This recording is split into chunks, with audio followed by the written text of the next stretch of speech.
பொறுப்பு உறுதியாக எதிர்க்கட்சி தலைவருக்கு பாயிண்ட் ஆஃப் ஆர்டர் மட்டுமல்ல, உட்கார்ந்து அவர் பேசிய பேச்சுக்கள் என்னென்ன இருங்க, என்ன என்ன என்ன என்ன என்ன உங்களுக்கு சந்தேகம் இருக்கிறதோ, வினாக்கள் இருக்கிறதோ அதை நீங்க கேட்கலாம். அவர் பதில் சொல்வதற்கு தயாராக இருக்கிறார். பேசி முடிக்கின்ற வரை அமைதி காக்கும்படி உங்களை நான் கேட்டுக்கொள்கிறேன். மாண்புமிகு எதிர்க்கட்சி தலைவர் முழு ஒத்துழைப்பை நீங்கள் தர வேண்டும் என்று நான் எதிர்பார்க்கிறேன்.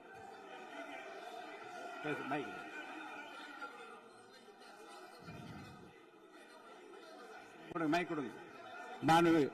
மாண்புமிகு எதிர்க்கட்சி தலைவர், பேரவைத் தலைவர், நீங்க உட்காருங்க. நேற்று நான் பேசும்போது சில அமைச்சர்கள் குறுக்கிட்டு பேசினாங்க, அதற்கு நீங்க அனுமதி கொடுத்தீங்க. அதே மாதிரி இன்னைக்கு முதலமைச்சர் பேசும்போது சில வார்த்தைகள், தவறான வார்த்தைகள் பேசுறாரு. அவர் பார்ட்டி ஃபண்ட் அப்படின்னு சொல்லியிருக்கிறாரு. அவர் அமைச்சர் அந்த பார்ட்டி ஃபண்ட் எந்த பார்ட்டின்னு கூட சொல்ல தைரியம் இருந்தா சொல்லுங்க, நாங்க அதெல்லாம் ஃபேஸ் பண்ண தயாரா இருக்கோம்.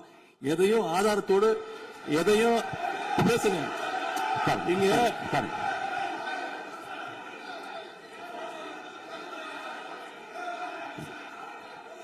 அது மாதிரி பேரவைத் தலைவர் அவர்களே, நேற்று நான் பேசி முடிஞ்சோடனே நீங்க அவை முடிஞ்சிருச்சுன்னு சொல்லிட்டீங்க. நாங்கெல்லாம் வீட்டுக்கு போயிட்டோம். வீட்டுக்கு போய் டிவி போட்டு பார்த்தா அங்க இன்னொரு அமைச்சர் இன்னும் பதில் சொல்லிட்டே இருந்திருக்கிறாரு. அதற்கெல்லாம் நாங்க இப்ப என்ன பதில் இது, என்ன மரபு இது? நீங்க இப்ப பேசிக்கிட்டே இருப்பீங்களா? நாங்க பாத்துக்கிட்டே இருக்கணுமா? அதே மாதிரி இன்னைக்கு முதலமைச்சர் அவர்கள் பேசும்போது நாங்களும் அமைதியா கேட்டுட்டு தான் இருந்தோம். ஆனா சில கருத்துக்கள் அவர் பேசும்போது அதை நாங்க அனுமதிக்க முடியாது. ஆதாரத்தோடு ஏதாவது பேசணும்னா, குற்றச்சாட்டுகள் சொல்லும் போது ஆதாரத்தோடு சொன்னீங்கன்னா அதை நாங்க ப்ரூவ் பண்றதுக்கு தயாராக இருக்கு. மாண்புமிகு உறுப்பினர் அவர்கள் இருங்க. நேற்று மாண்புமிகு எதிர்க்கட்சி தலைவர்கள் பேசியதும், மாண்புமிகு பொதுப்பணித் தலைவர்கள் பேசியதும் ஆதாரம் இல்லாமல் பேசக்கூடாது என்று நான் சொன்னேன். ஆய்வு செய்து நீக்கப்பட வேண்டியது நீக்கும் என்று சொன்னேன். இப்போது மாண்புமிகு முதல்வர் அவர்கள் பேசி முடிக்கட்டும். நீங்கள் கூறிய கருத்துப்படி அதில் ஆதாரங்கள் இல்லாத குறிப்பாக இருந்தால் அதை நீக்குவதற்குரிய உரிமை எனக்கு இருக்கிறது. ஆய்வு செய்து நான் நடவடிக்கை எடுப்பேன். இப்போது மாண்புமிகு முதலமைச்சர் அவர்கள் பேசலாம்.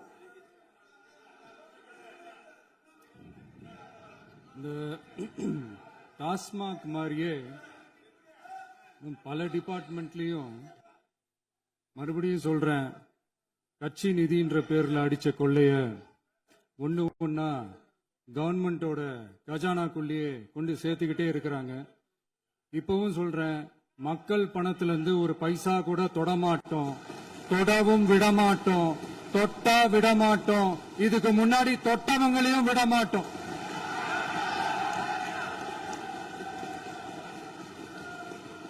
ஒவ்வொரு ஊழலா வெளியில வரும் போலயே,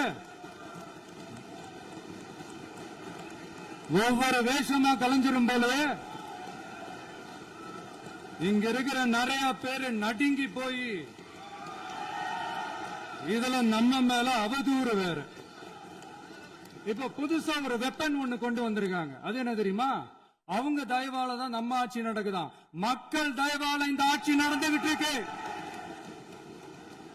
மனசாட்சி உள்ள சக்திகளோட ஆதரவால இந்த ஆட்சி நடந்துகிட்டு இருக்கு. நாங்க தான் அனுப்பி வச்சோம் அப்படின்றாங்களே. அனுப்பி வச்சவங்களுக்கு மினிஸ்ட்ரியில இடம் கொடுத்தா ஏன் கதறீங்க? ஏன் இவ்வளவு கோவம்? ஏன் இவ்வளவு கதறல்ஸ்? இதுல இன்னொரு முக்கியமான விஷயம், மார்க்சிஸ்ட் கம்யூனிஸ்ட் கட்சி நமக்கு ஆதரவு கொடுத்தது சுயேட்சையா எடுத்த முடிவுன்னு சொல்றாங்க. அதே மாதிரி இந்திய கம்யூனிஸ்ட் கட்சி நமக்கு ஆதரவு கொடுத்தது சுயேட்சையா எடுத்த முடிவுன்னு சொல்றாங்க. இதுல எங்க இருந்து நாங்க தான் அனுப்பி வச்சோம்னா புரியலையே. மக்களுக்கு நல்லா புரியும். எல்லாத்தையும் தெளிவா பார்த்துக்கிட்டு இருக்கிறாங்க.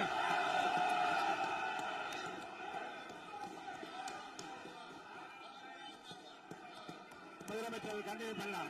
முதலமைச்சர்